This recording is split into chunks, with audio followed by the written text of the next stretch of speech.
Okay, welcome to this lecture. So, this is a very novel class. Like I was telling before the recording, ये novel class क्यों है? बहुत बड़ा ही interesting way of studying है. Because आप देखोगे तो जनरली क्या होता है कि हमें 40 से 50 मिनट का एक सेशन लगता है एक टॉपिक को कवर करने में, लेकिन आज हम 40 से 50 सेशन में 8 से 9 टॉपिक कवर कर लेंगे. ओके, पॉलिटी की मैं बात कर रहा हूँ, ऐसे करके हर करेंगे. तो this is the mains test series के सिनॉप्सिस से कि ये इन हाउस हमारा आईएसएसएफ का जो टेस्ट सीरीज है उसके सिनॉप्सिस से we are going to complete four polity topics. Okay, तो एक तरीके से आप हार्ड वायर्ड हो जाओगे कि कोई भी क्वेश्चन, कोई भी कंसेप्ट देखना है, लक्ष्मीकांत से कुछ भी पढ़ रहे हो, डीडी बसु से कुछ पढ़ रहे हो, किसी भी किताब से कुछ पढ़ रहे हो, after attending these lectures you will be accustomed to search for questions, and that is the best way to study. आपको समझ आ जाएगा कि कौन से टॉपिक से क्या क्वेश्चन उठ सकता है. Then nothing is going to stop you, okay, from identifying the potential 20 questions that can come across the 4 papers. Okay, 80 question होता है ना जीएस में. अगर इस तरीके से आप पढ़ना स्टार्ट कर दो, nothing is going to stop you, because आप एक तरीके से एग्जाम ओरिएंटेड हो जाओगे. ठीक है, तो without further ado let us start. So पहली क्वेश्चन है, recently there have been talks to reform the 7th schedule. ये हमने कर लिया था.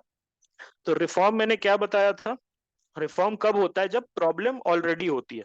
तो यूपीएससी यहां पर क्या बोल रहे हैं कि प्रॉब्लम है दोस्त, आपके 7th शेड्यूल में प्रॉब्लम है. ये नहीं पूछ रही है कि आपको क्या लगता है प्रॉब्लम है या ठीक है. It is already saying that problem है. Okay, in this light discuss the significance and need to reform. तो सिग्निफिकेंस में आप पॉइंट्स बताओगे कि क्या 7th शेड्यूल के होने के वजह से क्या क्या चीजें हुई हैं. Okay, what are the changes that have been brought into the Indian federal system. Okay, that because of the presence of 7th schedule. और उसके साथ need to reform. Need to reform मतलब यूपीएससी ऑलरेडी आपको बता रहा है. Okay, it is already telling you that there is some problems that you have to identify. और एक और चीज मैंने बताई थी कि हमेशा आप रिफॉर्म्स लिखेंगे, अगर किसी भी चीज का, किसी भी कंसेप्ट का या किसी भी स्कीम का, उसके पहले उसकी प्रॉब्लम जरूर बताएंगे. Okay, so what was asked context में, what is the 7th schedule, discussed about the significance related to 7th schedule, and has it served the interest of the Indian Union in the past 70 years. 70 साल से हमारी constitution लागू है, 1950 से 72 से 73 साल के करीब हुआ है. What kind of reforms can make the 7th schedule perform better? क्या क्या चेंजेस आप ला सकते हैं. Okay, so let us see the concept. तो आर्टिकल 246 of the constitution वो मेंशन करता है 3 list. Okay, in the 7th schedule, union, state and concurrent list. कोई बता सकता है मुझे कोई कॉलोनियल एक्ट था, was there any colonial act which for the first time introduced this concept into the Indian polity? 1935 क्या 1919 में था transferred subjects and reserved subjects.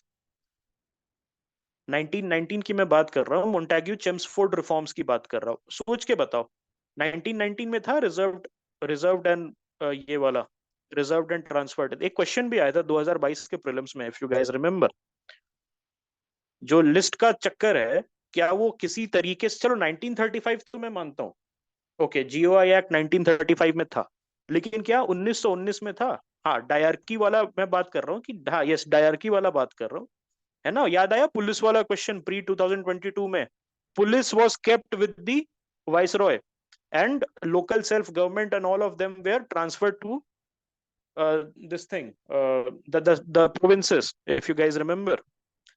So 1919 में भी some form, in some form the list was there. Okay, transferred subjects.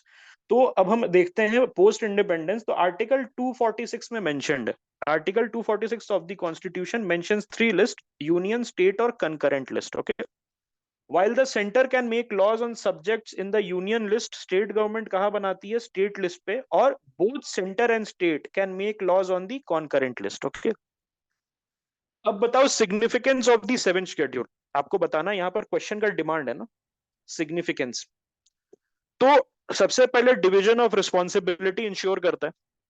अगर मुझे पता रहे, suppose there is a company, उसमें मैनेजर की क्या रिस्पॉन्सिबिलिटी है, एम्प्लॉय की क्या रिस्पॉन्सिबिलिटी है, सीईओ की क्या रिस्पॉन्सिबिलिटी है, पहले से डिफाइंड रहती है। ओके, तो क्या हारमोनियस रहता है relationship? The answer is yes. अगर आप वॉक इन करो किसी भी ऑफिस में एज एन एम्प्लॉय, आपको पता है कि मेरी ड्यूटी क्या क्या है। ओके, तो वहां पर क्या होता है, हारमोनियस रिलेशनशिप रहता है। Okay, there is a sense of harmony, that okay मैं, मेरा काम ये है, मुझे ये करके घर जाना। Same thing happens here. State को पता है कि मैं क्या किस चीज पे लेजिस्लेट कर सकता हूँ, यूनियन ऑल्सो नोस कि मैं किस चीज पे लेजिस्लेट कर सकता हूँ। देन हारमनी, बिल्कुल क्लियर सेपरेशन ऑफ पावर हो जाता है, उसके वजह से हारमनी इंश्योर हो जाती है। Then division of power. Okay, there is a assurance of division of power कि स्टेट के पास भी सर्टेन, ओके, स्टेट लिस्ट में अगर मैं बात करूं तो स्टेट लिस्ट क्या है पता है आपको? स्टेट लिस्ट के होने के वजह से there is an assurance that there has been devolution of power. This is actually an assurance. Okay, इससे डिवीजन ऑफ पावर से हार्मनी आती है, दैट इज फाइन। लेकिन उससे भी बड़ी बात है दैट डिवीजन ऑफ पावर की वजह से एक अश्योरेंस है कि स्टेट के पास भी कोई पावर है, एंड स्टेट लिस्ट में है चीजें हैं, ऐसी नहीं है कि एक दो चीजें हैं, it is a healthy list. Okay, तो इसका मतलब स्टेट को भी इंडियन यूनियन में sufficient power has been provided. Okay, अब हम आ जाते हैं unity and integrity of India. So after partition national integration बिल्कुल ऑफ अटमोस्ट इंपॉर्टेंस था, and only a strong central government could protect the nation against the external threat. हमें पता है ना हम क्या हैं, what are we as a structure? We are a quasi federal structure, yes or no, with a strong unitary tilt। हम बोलते हैं ना with a strong unitary tilt।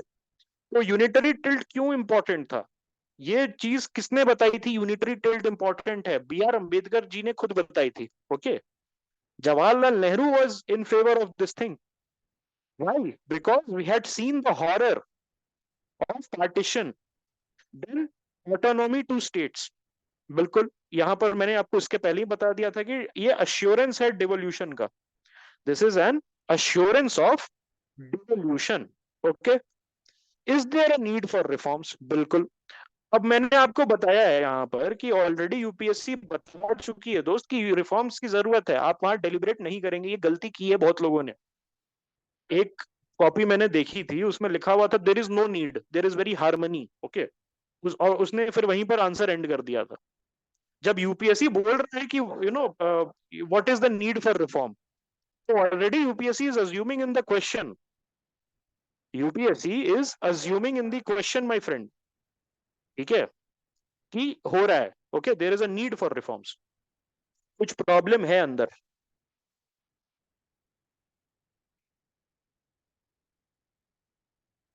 अब हम आ जाते हैं रिडंडेंट एंड ओल्ड पे, कि एक प्रॉब्लम सब बताए why there is a need for reforms, तो उसमें सबसे पहले बताया कि प्रॉब्लम्स क्या क्या है। Okay, what are the problems? तो redundant and old, okay, it is redundant and old. तो जो सेवन शेड्यूल है has become redundant with time. Present seven schedule and union list, state list and concurrent list are inherited from the 1935 government of India act. बिल्कुल ठीक है। Delivery of service to the public, ठीक है, यहां पर क्या है, चेंजेस हुए हैं 1947 से, देखो आज हो गया 2003। ओके, इतने साल हम इंडिपेंडेंट रहे, 1950 से हमारा रिपब्लिक घोषित हो गया था। वहां से आज के डेट में बहुत चेंजेस आए हैं। अब जो एक्सपेक्टेशंस है सरकार से, स्पेशली स्टेट गवर्नमेंट से, वो बहुत ज्यादा है। और आपको पता है एक्सपेक्टेशन सबसे ज्यादा किससे बढ़ी है? Can you tell me which form of government has the highest expectations? Which form of government has the 2023 भाई, ठीक है, which form? Local self government. And it is the biggest tragedy of this republic. It is rather the biggest tragedy of this republic. Why I am saying that it is the biggest tragedy? Because for a common person, Canada के साथ क्या लड़ाई हुई, USA में Biden ने क्या बोला, okay, Pakistan के साथ बॉर्डर पे कौन सा ड्रोन आया, that is not that important in his day to day life. What is important for him is कि मेरे घर से कूड़ा करकट मेरे कॉलोनी से हटा कि नहीं, मेरे आसपास से गार्बेज वॉज इट डिस्पोज्ड और नॉट, मेरे घर के आसपास रोड बना कि नहीं, मेरे घर के आसपास सीवर और जो ड्रेनेज होता है वो कैसा मेंटेन्ड है. But the average voter does not take a single ounce of interest in the local self government.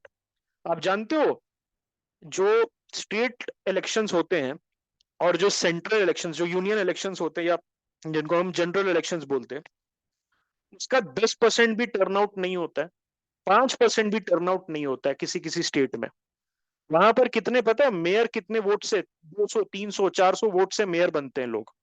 And it is perhaps the biggest tragedy of this Republic that the election which holds the most significance for the common man, वहां पर ध्यान नहीं देते हैं लोग. और Modi, Rahul Gandhi, okay, ये उसने अमित शाह जी ने क्या कह दिया, और ये कांग्रेस चीफ ने क्या कह दिया, सोनिया गांधी ने, उसी पे बबून जैसे, okay, like a proper buffoon, they stick to their news channel.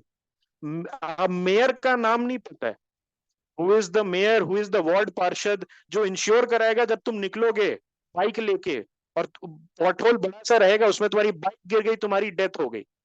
Okay, लेकिन यही ट्रेजेडी है इस रिपब्लिक की, और ये याद रखना, बिकॉज क्वेश्चन नंबर 6 पे हम इसको डिस्कस करेंगे. लेकिन अब यहाँ पर 7th शेड्यूल में इसका रेलेवेंस कैसे है, because I am telling you that अब हम एक मेच्योर रिपब्लिक बनते जा रहे हैं. जैसे जैसे मेच्योरिटी रहेगी, 1950 में we were an infant republic, तो नेहरू जी ने क्या कहा, that was important for you, for your grandfather, because उस समय इंस्टीट्यूशन बिल्डिंग हो रही थी. लेकिन आज के डेट में 2023 में institutions are already developed. Modi ji ने क्या कहा ज्यादा इंपॉर्टेंट नहीं है आपके लिए, आपके वार्ड पार्षद कौन है और उनको आप अकाउंटेबल होल्ड करते हैं कि नहीं, वो ज्यादा इंपॉर्टेंट है. तो दैट्स वाई जो सर्विस का स्टाइल है, जो सर्विस की प्रायोरिटी है, जो एक्सपेक्टेशंस है, वो बिल्कुल चेंज हो चुकी है. इस चीज को आप याद रखना. Okay, most public goods people think of are efficiently delivered at the local government level. यही चीज मैंने आपको अभी बताई. Okay, there is a 7th schedule issue that is thus linked to the insertion of a local body list. Countervailing pressure by citizens increasingly demands efficient delivery of such public goods. Road, street lights, उसकी demands बढ़ रही हैं. भाई लोग इतने duffer हैं, मैं क्या बोलूं. आप जाओगे उनसे पूछने कि आप किसको वोट दोगे, बीजेपी को दोगे, कांग्रेस को दोगे, कौन सी पार्टी को दोगे, यार हमारे यहाँ ना रोड्स नहीं बनी, हमारे यहाँ ड्रेनेज ठीक नहीं हुआ. ओके, और जिस दिन मेयर का वोट होता है उस दिन घर बैठे हैं. ठीक है, I am also guilty, I have never voted in the mayoral elections. In the mayoral elections I have never voted. Okay, I am also guilty, I am a hypocrite, अगर मैं ऐसे बात करूं तो यहाँ पर एक चीज आपको ध्यान रखनी है कि वो प्रायोरिटी ही चेंज हो गई है, लेकिन लोग अभी के अभी रिटार्डेड हैं. ओके, इस मामले में. ओके, सो फंड्स वगैरह चाहिए, फंक्शन बढ़ाना चाहिए, फंक्शनरी का पावर बढ़ाना चाहिए. दैट्स वाई 7th शेड्यूल में रिफॉर्म जरूरी है. इंक्रीजिंग सेंट्रलाइजेशन, उसको काउंटर करने के लिए, अब आप देखोगे तो प्राइम मिनिस्टर इलेक्शंस नहीं होते हमारे कंट्री में. हमारे कंट्री में डी फैक्टो प्रेसिडेंशियल इलेक्शंस होते हैं, only D jure multi party parliamentary elections होते हैं, क्योंकि कल्ट की फॉलोइंग. ओके, कल्ट, नाम बीजेपी को कोई वोट नहीं करता, मोदी जी को वोट करता है, राहुल गांधी को वोट करता है, कांग्रेस को कोई वोट नहीं करता है. ओके, और आपके लोकल जो रीजनल लीडर्स हैं, ओके, नीतीश कुमार, लालू यादव, अखिलेश यादव, और आपका वो जो है ना, क्या नाम है उसका, Kumaraswamy ji. Okay, then Yediyurappa, all these people, alright, who are they, cult figures. Okay, ये क्या नाम है इनका, बीआरएस वगैरह जो है. ओके, यस, तो they all are cult figures. Cult in the sense they evoke both negative and positive, feelings, और उसी के बेसिस पे वोटिंग होती है. कोई नहीं देखता है कि भाई आइडियोलॉजी क्या है, what is the ideology. Okay, तो ये जो इंक्रीजिंग सेंट्रलाइजेशन हो रहा है उसको काउंटर करने के लिए, ओके, 1976 का एग्जांपल है आपके सामने, इमरजेंसी. ओके, इमरजेंसी के समय जो इंक्रीजिंग सेंट्रलाइजेशन, 42nd अमेंडमेंट का आंसर सभी ने लिखा. ओके, तो 42nd अमेंडमेंट का आंसर आपने लिखा, तो उसमें आपको पता होगा कि बहुत सारी चीजें कॉन्करेंट लिस्ट में डाल दी गई थी. आपने लिखा है ना उसमें, फॉरेस्ट वगैरह, वाइल्ड लाइफ वगैरह, why it was put in concurrent, ताकि सेंटर के पास भी पावर आ जाए on the matters of states. जो स्टेट के पास एक्सक्लूसिव डोमेन था उसका पावर सेंटर भी ट्रांसफर ले लिया कॉन्करेंट लिस्ट में डाल के. Coming to that part also, concurrent list can be deleted. Concurrent list can be deleted because more often than not, concurrent list is used by the center to control the states. Okay, because since both can be both center and state can make the law, and as you know, we are a quasi-federal structure with a unitary tilt. तो उसमें क्या होता है? Deleted मतलब delete कर देना, concurrent list हटा देना. You can have residuary power जहां पर सेंटर के पास सर्टेन पावर है, लेकिन जो कॉन्करेंट लिस्ट की चीजें हैं उसको डिस्ट्रीब्यूट कर दो. एक तो कॉन्करेंट लिस्ट से क्या होता है, एम्बिग्विटी आती है, high level of ambiguity is there. Okay, so बहुत बार ऐसा होता है कि किसी पर्टिकुलर स्टेट को सबक सिखाने के लिए कॉन्करेंट लिस्ट की चीजों पे काम करना शुरू कर देती है centre. Okay, I am not talking about any political party please. Okay, don't link it with any political party और पॉलिटिशियन. ठीक है, यस. देखो, deletion of concurrent list, okay, it creates a lot of confusion. All right, it's removal will reduce the friction point between the centre and the state. Okay, this is the point. Conclusion में क्या लिख सकते हो? Seventh schedule is the basis of Indian Federation. Any change or reform should be undertaken by taking states on board. तो यहाँ पर आपने क्या कर दिया, कोऑपरेटिव फेडरलिज्म को भी इंट्रोड्यूस कर दिया. Okay, and developing a proper consensus. तो ये सारी चीजें, अच्छी अच्छी चीजें लिखा करो कंक्लूजन में. Consensus, okay, onboarding the state, women's rights, alright, social justice, इन सब से आप करोगे. मेकिंग $5 ट्रिलियन इकोनॉमी, ये सबसे एंड करोगे तो अच्छा लगता है when someone reads. Okay, अब हम आ जाते हैं सेकंड क्वेश्चन पे. Discuss the objectives behind fundamental duties in the Indian constitution. Have those objectives been met? तो why I was saying this is a novel concept, because आज एक ही class में हमने 7th शेड्यूल तो कंप्लीट कर लिया और उसके साथ साथ फंडामेंटल ड्यूटीज भी अब हम कवर करने जा रहे हैं. Okay, so discuss the objectives behind including fundamental duties in the Indian constitution. Have those objectives been met?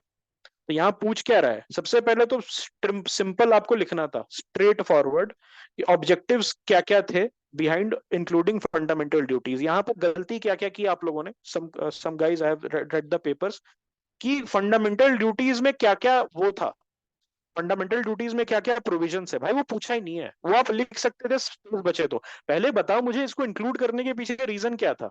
I want to know that. तो ये चीज था. व्हाट, यहाँ पर आपको मैंने कंटेक्स्ट दिया हुआ है. What was asked, what is fundamental duties, आप बता सकते थे. Discuss the objectives behind the inclusion of duties in the Indian constitution. Relevance of the duties you can write in the Indian political system, क्योंकि यहाँ पर पूछ रहा है आपसे, have those objectives been met. यहाँ पर यूपीएससी अनडिसाइडेड है, या जैसे फर्स्ट क्वेश्चन में UPSC was had decided that the 7th schedule has some glaring inconsistencies, उसके लिए रिफॉर्म चाहिए.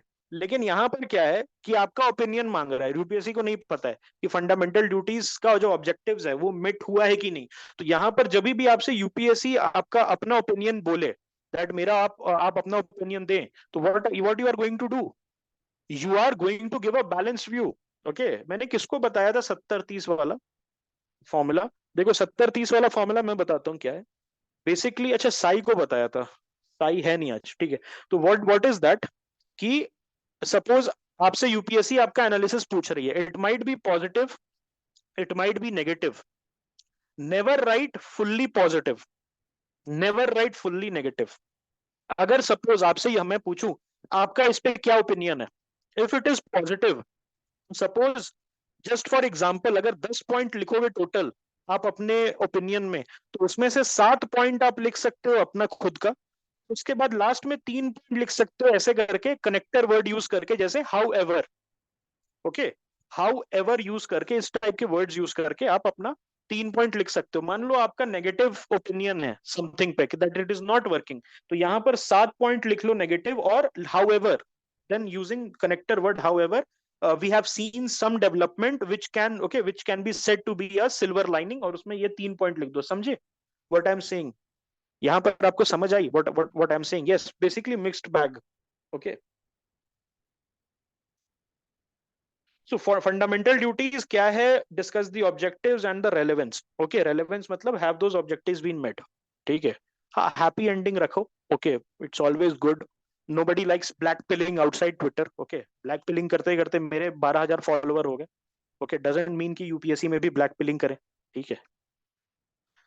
और इस पे कोट लिख सकते हो. You can start introduction with a quote. ठीक है.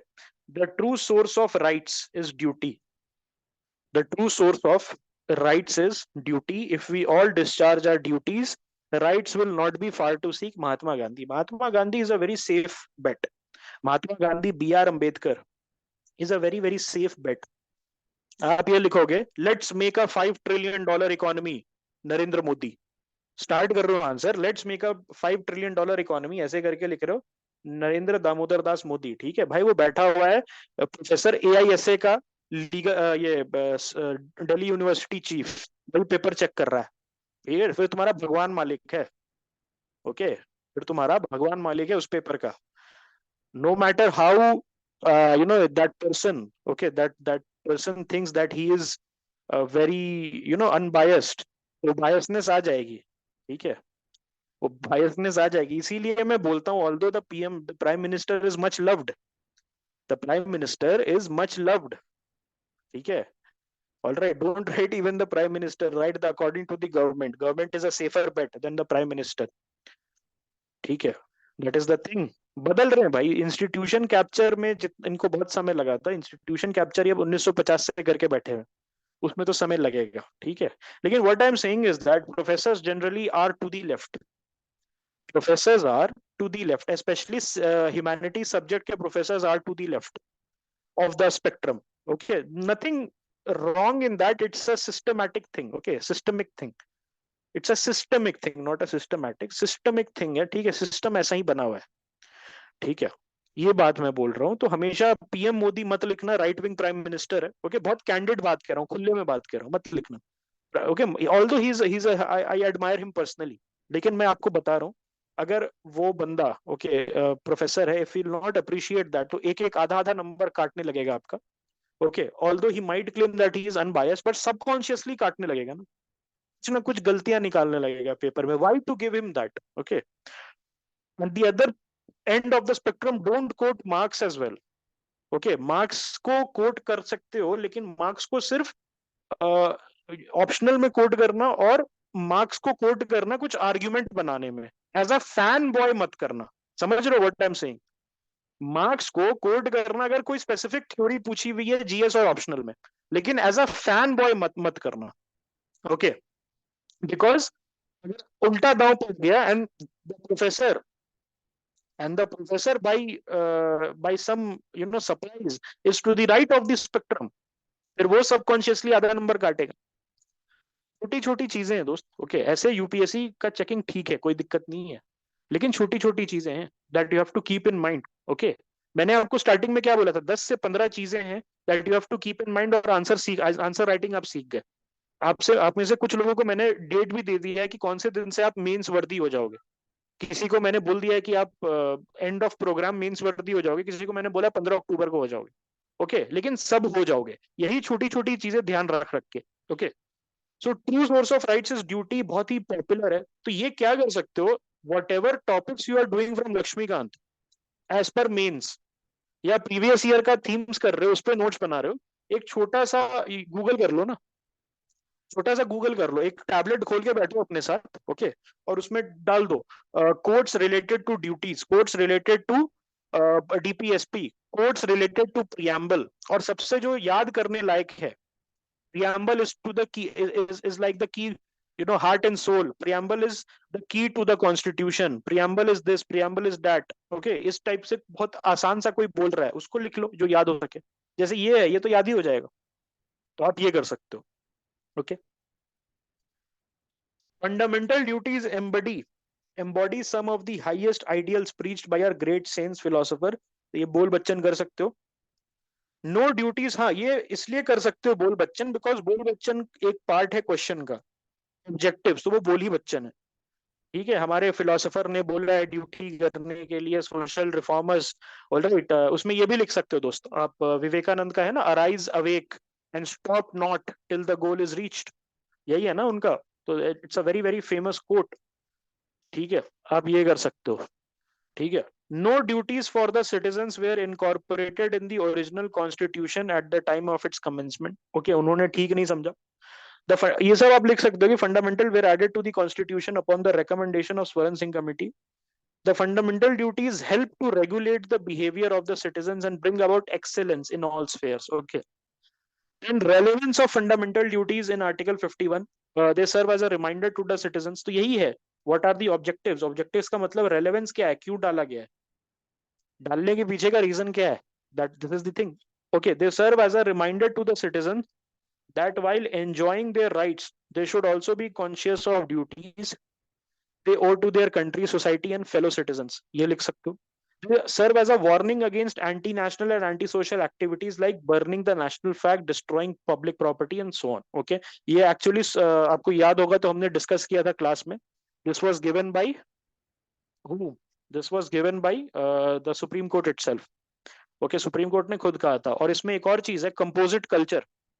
फंडामेंटल ड्यूटीज में एक बात कही गई है कि आप कंपोजिट कल्चर को प्रोटेक्ट करोगे. What is the composite culture? याद है आप लोगों को मैंने क्या बताया था? कंपोजिट कल्चर कहाँ से डिराइव किया गया इंडिया का? According to the Supreme Court itself. The Supreme Court has said that the composite culture is from Sanskrit. Very good. Okay, excellent. Okay, Sanskrit से डिराइव किया गया. Sanskrit is the mother of all cultures. ये बोला है supreme court ने. Okay, तो ये चीज है, एक बार रिविजिट कर लेना फंडामेंटल ड्यूटीज के जो नोट्स मैंने दिए हैं आपको. They serve as a source of inspiration for the citizens and promote a sense of discipline and commitment among them. Okay, बिल्कुल ठीक है बात है. They create a feeling that citizens are no mere spectators but active participants. ठीक है, यहाँ पर क्या है कि एक राजा बेटा नहीं है सिटीजन. सिटीजन भी काम कर रहा है. ओके, राजा बेटा कब होता है सिटीजन? जब उसको राइट्स दिए जाते हैं. ठीक है, उसको स्टेट बैठा के खिलाती है. डीपीएसपी क्या कर रहा है? स्टेट बैठा के खिला रही है घर पे. लेकिन यहाँ पर क्या है? Fundamental duties. पापा ने फाइनली बोल दिया जाके दुकान पे बैठ. बेसिकली यही मतलब हुआ ना. स्टेट स्टेट बोल रहा है कि भाई तुम भी कुछ करो. यस, नैनी स्टेट था अभी तक. ओके, आपको खिला रहा था, मोटा कर रहा था आपको. ठीक है, प्ले स्टेशन दे रहा था. अब क्या है? वो बोल रहा है अब तेरा टाइम आ गया, बड़ा हो गया तू. अब you can go and sit on the seat, गल्ला गल्ले पे बैठ जा जाके. बेसिकली यही बोल रहा है. ठीक है, that's a very weird okay analogy, but ठीक है, समझ गए ना? That's it. They are ideal in nature and lead the citizen in the right direction. Okay, ठीक है. They are ideal in nature and lead the citizens in the right direction. ठीक है. Then they help the court in examining and determining the constitutional validity of law. तो ये court ने बोल दिया दोस्त, आपको याद होगा. तो court has already said that कि nothing is going to stop me from using DPSP and fundamental duties to examine the validity of a law. तो ये याद रखना. ओके, 1992 में सुप्रीम कोर्ट ने ये किया था. ओके, आर्टिकल 14 एंड आर्टिकल 19 जो है, ऑलराइट, उसको रीड किया था फंडामेंटल ड्यूटीज को यूज करके. Okay, the importance of fundamental duties is that they define the moral obligation of all citizens to help in the promotion and spirit of patriotism and to uphold the unity of India. तो unity, diversity, patriotism, integrity, ये सारे words use करो. जब board option वाला question है तो ये सारे वर्ड बिल्कुल यूज करो. क्रिटिसिज्म क्या क्या है उसका? ओके, अब मैंने क्या बताया था? 70-30 वाला. Have those objectives been met. Question क्या था? Have those objectives been met. तो 70% हमने क्या लिखा? Yes, they have been met. Spirit of patriotism promote करता है, यूनिटी प्रमोट करता है, साइंटिफिक इंक्वायरी का जो स्पिरिट है उसको प्रमोट करता है. लेकिन 30% में क्रिटिसिज्म भी लिखोगे आप. उसमें क्या है? नॉन जस्टिसिएबल है दोस्त. Okay, then important duty such as tax paying, family planning वगैरह कवर्ड नहीं है इसमें. Okay, then it is vague and ambiguous provision. What is scientific inquiry दोस्त? बताओ मुझे. अगर इसको मैं जस्टिसिएबल बना दूं तो मैं अपने नेबर के अगेंस्ट जा सकता हूँ कि सर वो मैंने कल देखा था ना उसको नींबू मिर्ची लगाते हुए. तो वो साइंटिफिक इंक्वायरी नहीं है, उसको जेल में डालो. Okay, that's why you know because the government itself know, the state itself knows that the fundamental duties are very ambiguous, very ambiguous.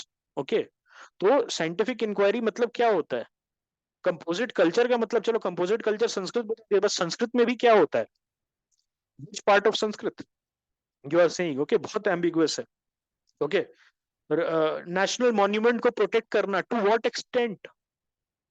National monument को प्रोटेक्ट करना, but to what extent? Okay, ये सारी चीजें आपको ध्यान रखनी है. Okay, these are superfluous provisions since they would generally be followed even if they are not included. Women की respect करना, scientific inquiry बढ़ाना, dignity को maintain करना, okay, then दूसरे के साथ brotherhood में रहना. भाई मुझे बताने की जरूरत नहीं है, मैं पहले से अपने नेबर को थोड़ी मारपीट कर रहा हूँ, आराम से रह रहा हूँ नेबर के साथ. तो this is the point that इसको बताने की क्या जरूरत है आपको. ओके, बहुत प्रिटेंशियस है ये. बेसिकली अगर क्रिटिसिज्म की हम बात करें, सुपरफ्लस है, बहुत प्रिटेंशियस है. ओके, और आप लोगों को जो मैं ये दूंगा डॉक्यूमेंट, इसको प्लीज ध्यान से रखना, बिकॉज जब आपका प्रीलिम्स निकलेगा, विच आई एम श्योर निकलेगा इस बार, प्रीलिम्स जब निकलेगा तो ये बहुत काम आने वाला है आपका. Okay, this is going to serve you very very well. Okay, ये चीज आप याद रखना. ओके, चलो अब हम आते हैं डीपीएसपी पे. द थर्ड क्वेश्चन है, directive principles of state policy in the constitution of India seem to represent the best and worst aspect. Okay, Vivek का क्वेश्चन था या last time, I hope Vivek है कि नहीं. ओके, विवेक है. ठीक है, तो ये बेस्ट एंड वर्स्ट एस्पेक्ट क्या था आपको पता है? बेस्ट एंड वर्स्ट एस्पेक्ट मैंने बताया था आपको. यहाँ पर tendency to compromise question already assume कर रहा है कि डीपीएसपी की वजह से there has been a tendency to compromise which has been perpetuated by the Indian state. लेकिन उसका अच्छा भी एस्पेक्ट है, कॉम्प्रोमाइज कर रहा है, ऑलरेडी कॉम्प्रोमाइज कर रहा है, लेकिन उसका अच्छा भी एस्पेक्ट है और बुरा भी एस्पेक्ट है. ओके, तो अच्छा एस्पेक्ट में क्या लिखोगे, डीपीएसपी की वजह से फायदा क्या हुआ. बुरे एस्पेक्ट में क्या लिखोगे, उसके वजह से क्या क्या इश्यूज आए. ओके, तो इसमें क्या लिखोगे, सबसे पहले what is DPSP. Okay, DPSP is enshrined in part 4 of the constitution. It goes from article 36 to 51, ऐसे करके लिख दो. Okay, what is their function. Okay, उसका फंक्शन क्या है, क्यों एग्जिस्ट करता है, what is the reason for its existence. Then what are the benefits, benefits में बेस्ट एस्पेक्ट आप लिखोगे. And then what are the drawbacks में आप क्या लिखोगे, वर्स्ट एस्पेक्ट लिखोगे. ओके, सो कंसेप्ट देख लो एक बार. व्हाट पहले देखो, व्हाट क्या है. So the principle that guides the state as it creates policy for its citizens are known as the DPSP. ठीक है, ये गाइडिंग प्रिंसिपल्स होते हैं. Okay, what is this, this is guiding principle. ठीक है, these DPSP serve as a guide for the state and must be taken into account while drafting any new laws, but a citizen has no legal authority to compel the state. इसका मतलब क्या है, ये non justiciable है. क्या है ये, non justiciable. Okay, इसका ऑब्जेक्टिव्स क्या क्या है, चेक्स एंड बैलेंसेस करता है, गवर्नमेंट को टोज पे रखता है, ऑपोजिशन को एक वेपन देता है. Alright, to keep the government of the day on toes. It lays down a code of conduct for the legislatures, executive, and administrators to discharge their responsibility in tune with these ideas. Okay. Then legal actions and government policies में help करता है. जो भी legal आप बनाओगे, legislations बनाओगे parliament में, उसमें एक guiding principle रहता है. Then directive principles जो है aspirations of the people को embody करता है. Okay. Then philosophy of social justice को perpetuate करता है. हमारे preamble में लिखा है दोस्त, we are a socialist state. Okay, हम सोशलिस्ट स्टेट है which is geared towards the welfare of people and to check crony capitalism. Okay, to check crony capitalism. हम एक सोशलिस्ट स्टेट बने ताकि welfare of people is at the centre of the things. Okay, alright, welfare of people is at the center of the things. Okay, something about socialism that I'm going to tell you. It is very, India is going towards the direction of capitalism. Okay, हम क्या जा रहे हैं, capitalism की तरफ जा रहे हैं. डीपीएसपी वो इंपॉर्टेंट हो जाता है बिकॉज हमें बताता है कि हम किस डायरेक्शन में हमें चलना चाहिए. Suppose this is the direction of capitalism, full capitalism, full mode free market American kind of capitalism, and this is Soviet union kind of socialism. दोनों बेकार है. ओके, दोनों बेकार है, दोनों एक्सप्लॉयटेटिव है.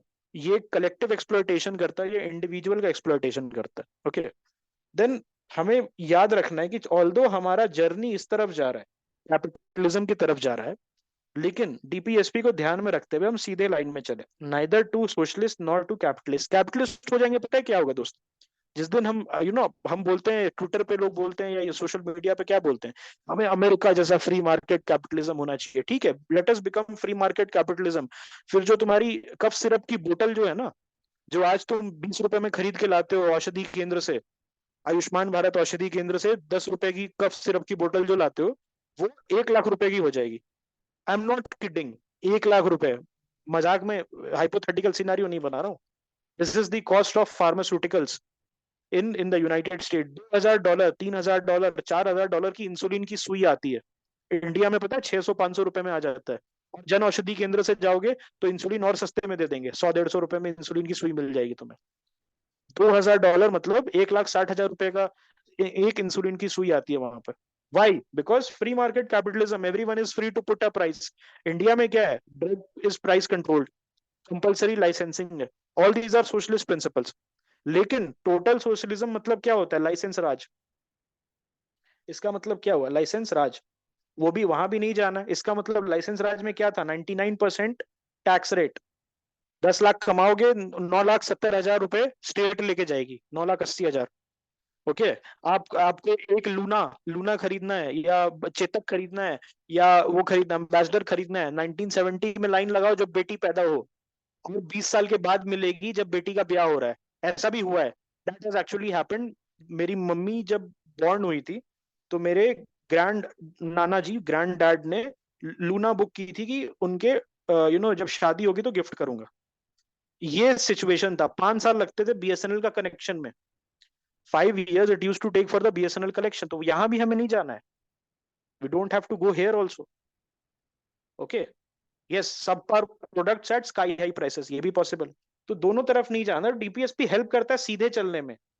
That we okay, let us promote free market policy, let us promote free market policy, but not at the cost of the welfare of the citizens. ये चीज है डीपीएसपी का कोर प्रिंसिपल, गाइड कर रहा है that state सीधा जाना चाहिए।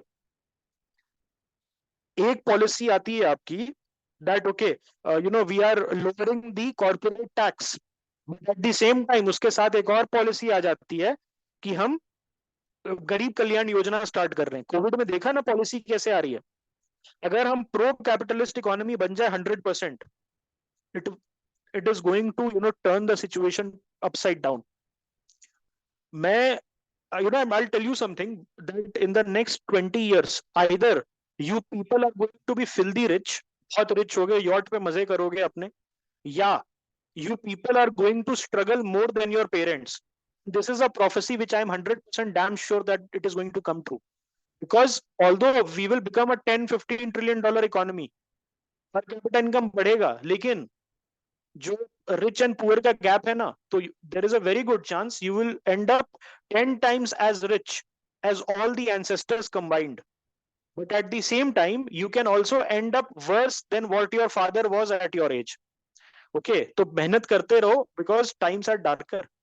Okay, times are darker, and इसमें स्टेट कुछ नहीं कर सकती है। लेकिन डीपीएसपी क्या कर रहा है यहाँ पर? डीपीएसपी बोल रहा है कि ठीक है भाई, तुम कॉर्पोरेट टैक्स लोअर कर रहे हो, लेकिन भाई इधर सोशलिज्म की तरफ भी थोड़ा देख लो। गरीब है, 80 करोड़ गरीब जनता है, उनके लिए भी कुछ ले आओ। That's why the Indian state does it like this. 20 से 15% कॉर्पोरेट टैक्स करा, और उसके बाद तुरंत प्रधानमंत्री Garib Kalyan Yojana. No country in the world has so much diversity in its policies, and it is possible due to DPSP। okay, आज तुम internet चला रहे हो, अच्छा मोबाइल चला रहे हो, सब 20-25 हजार के मोबाइल चला रहे हो। ओके, गाड़ी गाड़ी अच्छी है आपके पास, ये सारी चीजें किसके वजह से? ये दिस इज बिकॉज 1991 रिफॉर्म में आपके पेरेंट्स की इनकम अच्छी हो गई थी।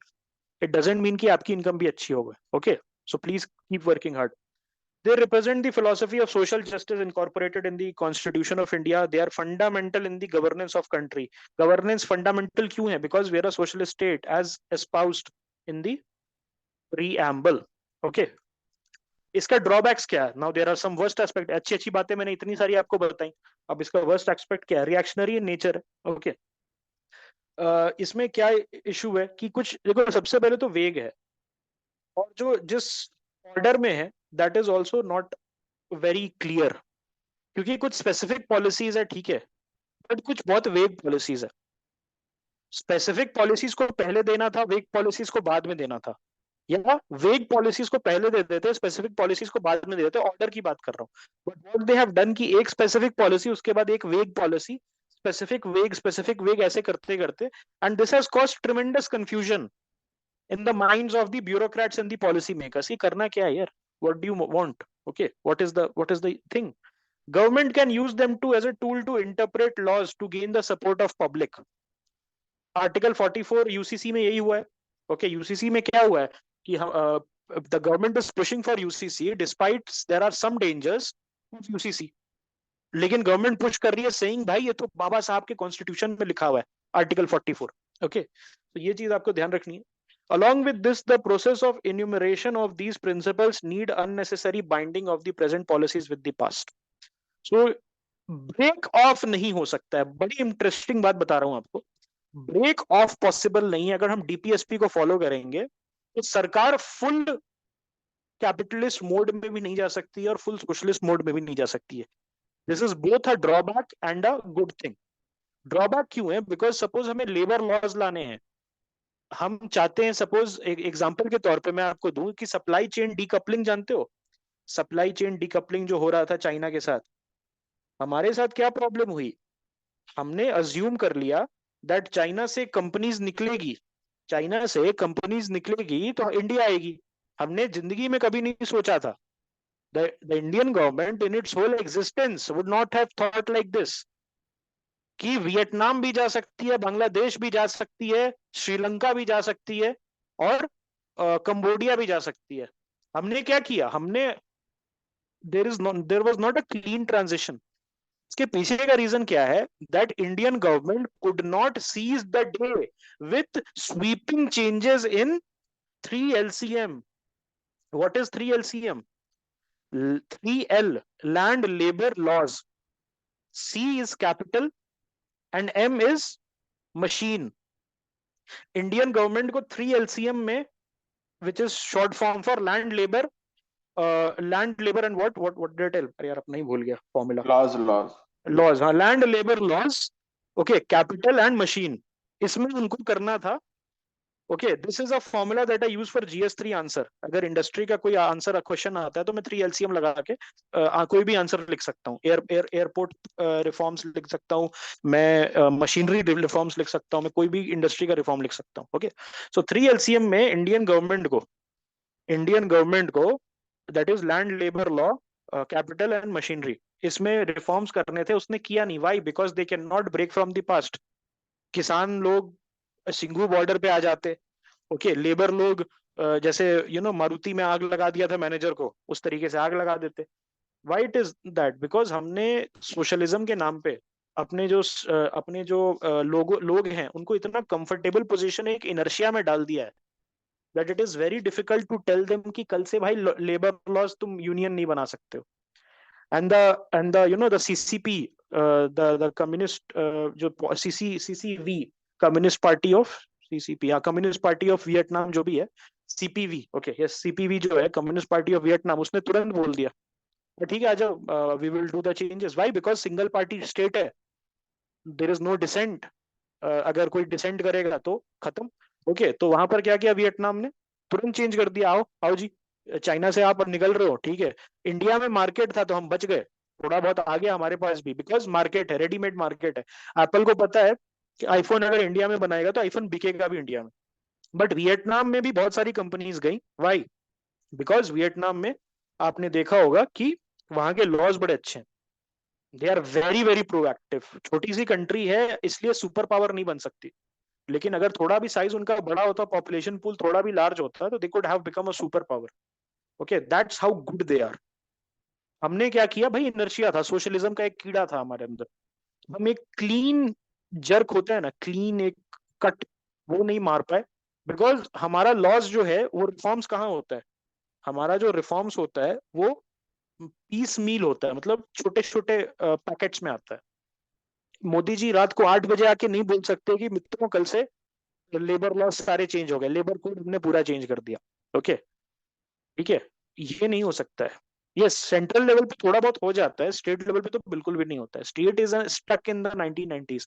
मैंने पहले भी बोला था that the Indian government, the central government is living in 2023 while the state government is living in 1990।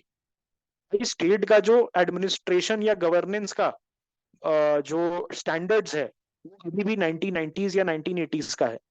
Okay, ठीक है, then there is no legal force. भाई जस्टिसिएबल ही नहीं है DPSP. The directive principles are not laws and therefore have no legal force. They are supposed to provide guiding principles for the legislators. Okay, guiding principles है, अगर डंडा नहीं चलाओगे, अगर ये डंडा कि भाई तुम अरेस्ट नहीं हो सकते हो या तुम पे प्रिविलेज मोशन नहीं चलेगा या कुछ नहीं चलेगा, तो लेजिस्लेटर को क्या है? वो अपना देखेगा कि इलेक्शन कैसे जीत जाऊं कास्ट बेसिस पे। ओके, 4 कास्ट के इधर तोड़ देगा वोट, 2 कास्ट के उधर जोड़ देगा, ठीक है, जीत गए, डीपीएसपी गए भाड़ में। ओके, सो लीगल फोर्स है ही नहीं, तो there is no cost imposed on the legislator. Okay, when it comes to implementing directive principle there is no legal force, ठीक है। then no enforcement power, nobody has an enforcement power on in this regard, although the supreme court can read and can use the DPSP for a judgment, लेकिन उसको force नहीं कर सकती सरकार को कि भाई डीपीएसपी तुम इन्फोर्स करो।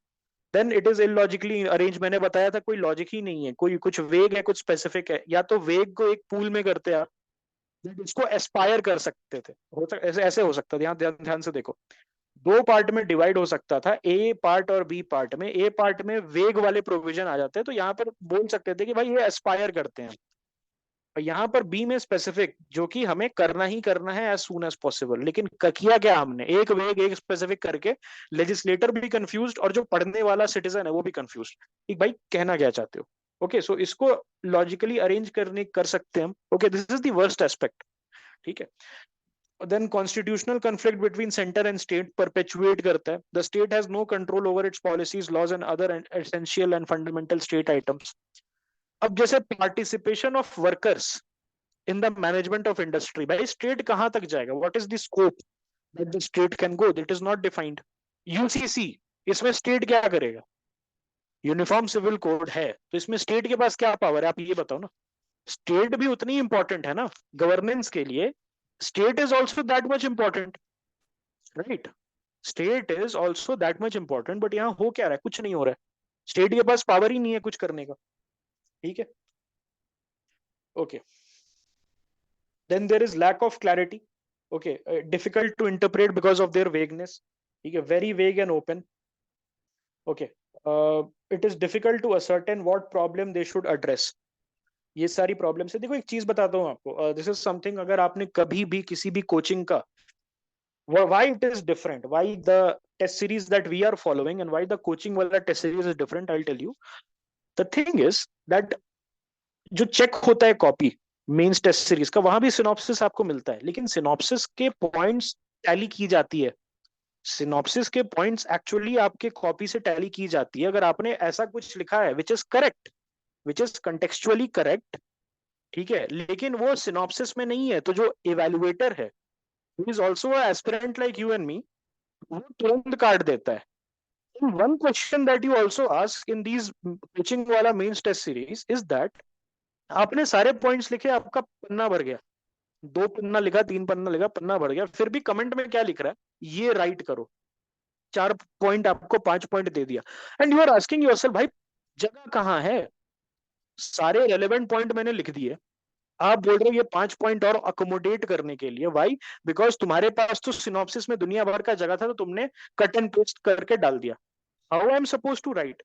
एंड वहां से कंफ्यूजन आ जाता है, सम स्टूडेंट अंडरस्टैंड कि ये बेवकूफ बना रहा है, सम स्टूडेंट अंडरस्टैंड कि ये बेवकूफ बना रहा है, और दूसरा जो ग्रुप ऑफ स्टूडेंट है वो डिप्रेशन में चला जाता है, यार 40 नंबर कहाँ से आ गए मेरे, 40 नंबर मेरे कहाँ से आ गए जीएस के पेपर में, कल तो मैंने बगल वाले कोचिंग में जाके दिया तो 120 नंबर वेरी गुड लिख के आया हूं मैं, बिकॉज वहां पर बाई चांस आपका उसके सिनॉप्सिस से लड़ गया, उसके सिनॉप्सिस से आपका जाके लड़ गया, तो दे हैव गिवन यू 120, लेकिन ये सेकंड कोचिंग है उसमें 40 मिल रहा है, देन यू गो इनटू मैं करूं क्या, और फिर आप सर करके जाते हो, मेंटरशिप सेशन लेते हो, तो वो आपको वही चीज सिनॉप्सिस से पढ़ के बता देता है कि भाई ये लिखो, that's how it is different, कि यहाँ पर क्या है, I do not read from the synopsis, synopsis क्यों दिया गया है, ताकि एक रेफरेंस पॉइंट हो जाए आपको। ओके, सिनॉप्सिस आपको एक रेफरेंस पॉइंट देता है कि अच्छा ये पॉइंट भी मैं लिख सकता था, and this point is better than what I have written,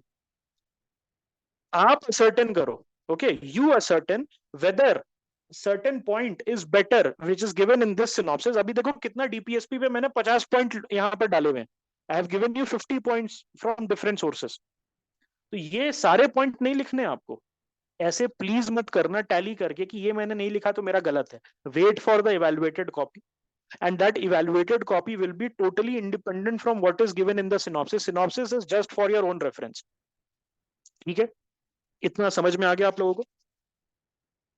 अब आ जाओ लेजिस्लेटिव काउंसिल पे, discuss the utility of the Legislative Council in the administration of the state, what reforms are required to enhance its role as a constructive player? यहां पर भी क्या बता रहा है, कोई बता सकता है विवेक? what this question is telling you? आप बता सकते हो that there is problem in legislative council. हाँ, legislative council.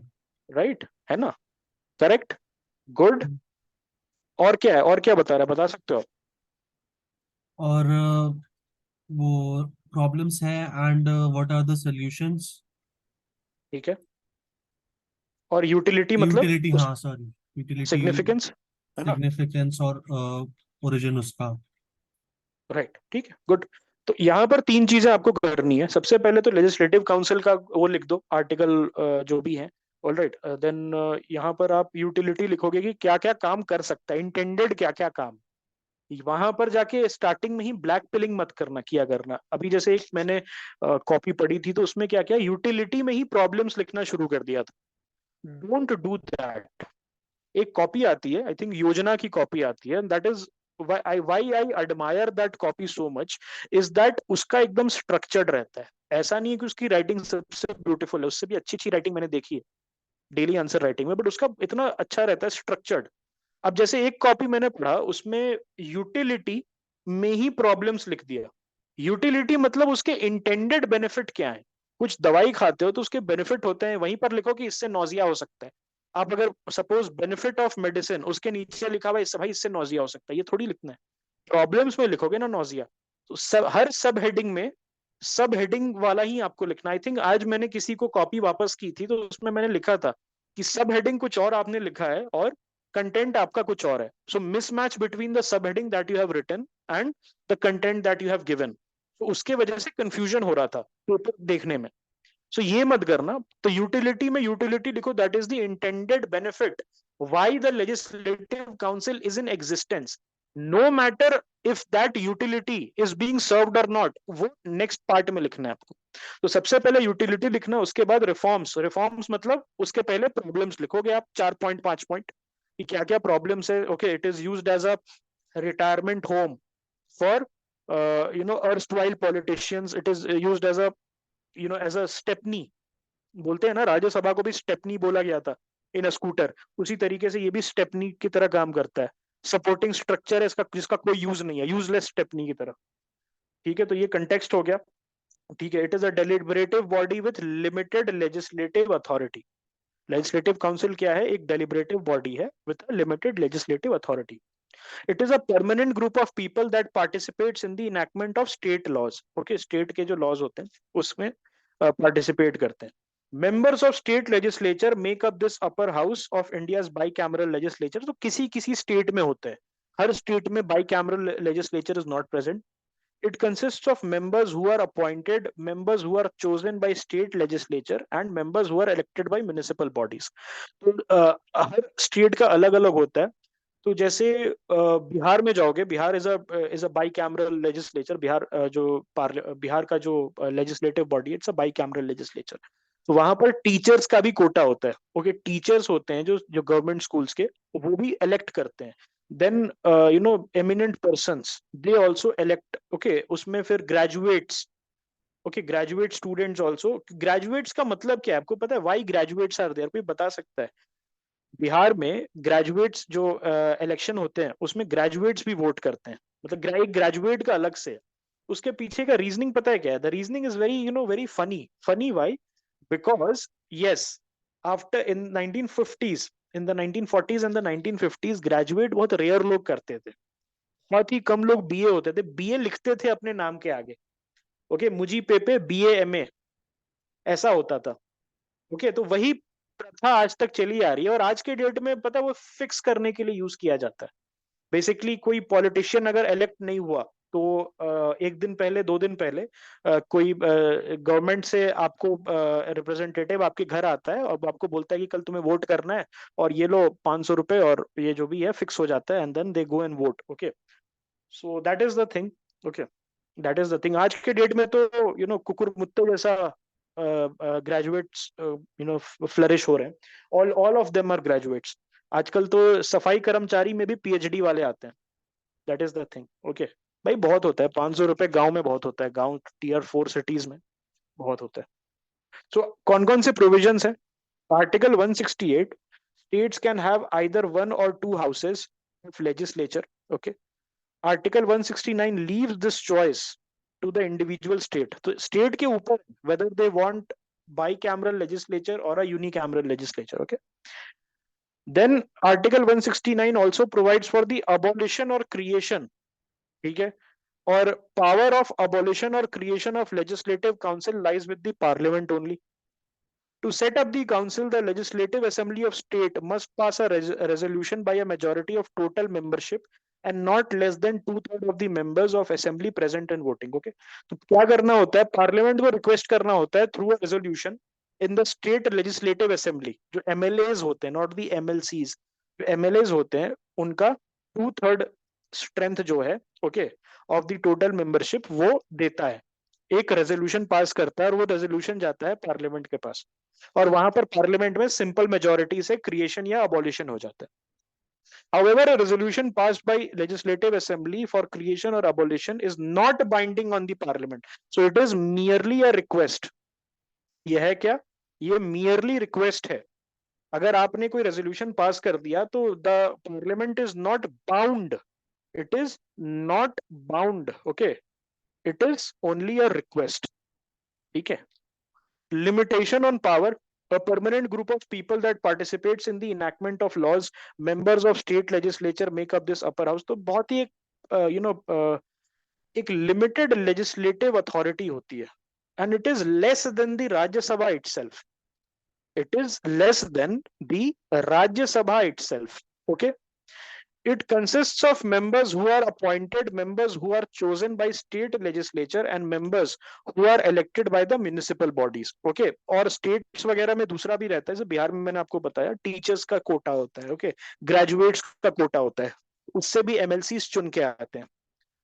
In a practical scenario, the decision taken, the bills and the policies may depend more on the nature of composition of house than on merit. तो merit तो नहीं रहता है, मतलब हर state के legislative assembly का composition देखा जाता है बाई नेचर की भाई एमएलसीज एग्जिस्ट करते हैं या लेजिस्लेटिव काउंसिल एग्जिस्ट करता है तो उनको पावर मिल गई, ऐसा नहीं है। Okay, for instance when a bill is introduced in the legislative assembly and the same is sent to the legislative council for its approval, members belonging to the ruling party will give their assent and opposition party members will not. तो बहुत ही natural चीज है।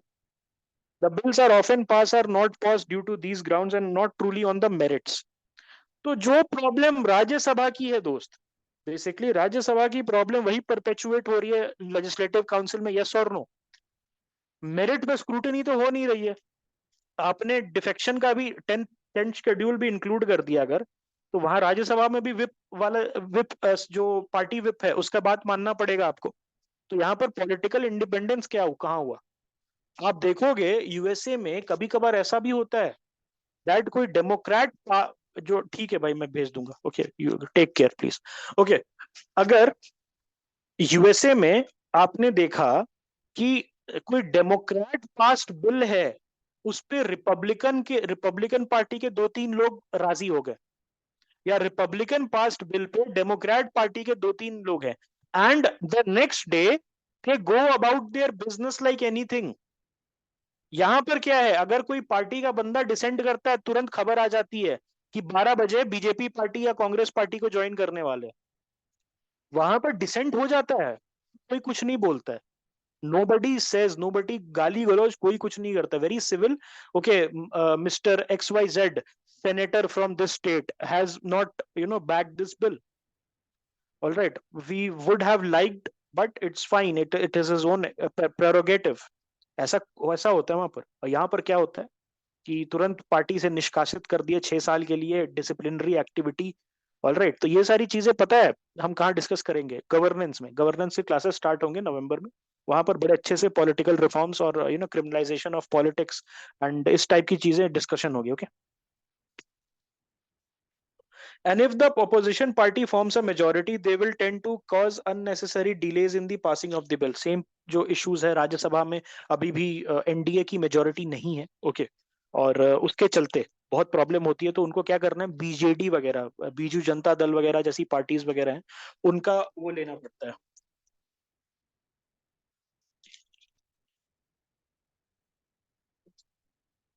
Hello, can you hear me?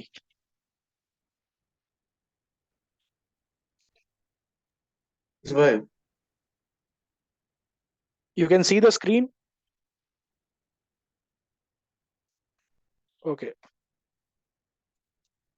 actually the laptop has blacked out. Okay, no worries. Okay, anyways, I'll continue the class. Just tell me by unmuting yourself whether you are able to see the screen or not. Okay. हाँ भाई yes Okay, visible है। visible है, ठीक है ठीक है। Just आगे बढ़ते हैं। So another reason for criticism is its unnecessity. भाई है क्यों फिर वो?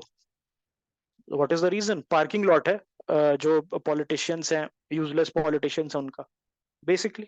Okay, it is only advisory in nature and it discusses bills sent to it by legislative assembly to make recommendations. Recommendations are not even binding on the legislative assembly, and it can pass a bill without implementing those recommendations. Thus the legislative council is believed to be unnecessary, unuseful and inefficient. Delay hota hai unnecessary. Okay, parking lot of defeated politicians. It creates a financial burden on the state's budget, setting up everyday functioning travel, institutional expenditure, remunerations. ये सारी चीजें देखो, MLCs वगैरह को गाड़ी मिलती है, MLCs को अगर एक दिन के लिए भी आप एमएलसी बन गए तो आपको life long pension, in certain states आपको क्या है, लाइफ लॉन्ग पेंशन मिलता है। ओके, सो ये सारी चीजें हैं। It has extremely limited powers and functions. it has no control over the state executive unlike the legislative assembly. Okay, so या तो इसका abolition possible है, आप abolition कर दो, या तो powers दो।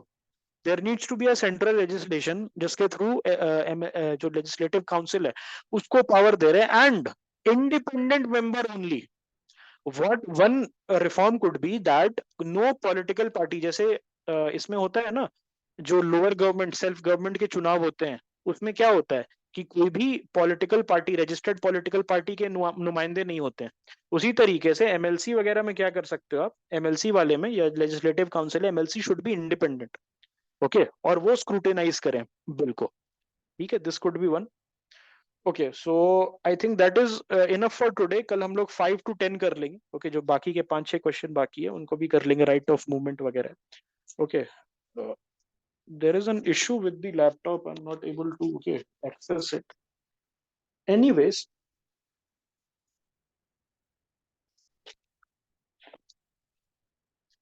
okay, any questions that you guys might have? Any questions that you guys might have? कोई क्वेश्चन है आप लोगों का?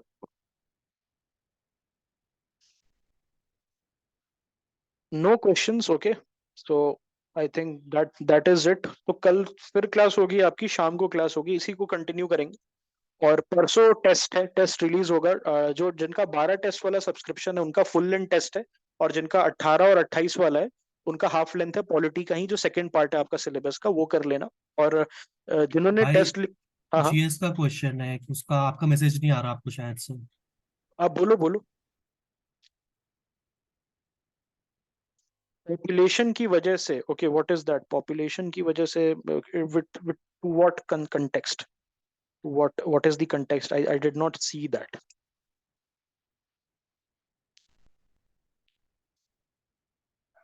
Can you type it out or can you speak? Okay, both are fine. For formation of legislative council, okay, population की वजह से what is the context? मतलब अभी भी नहीं समझ में आया। Formation of legislative council, population accommodation के लिए।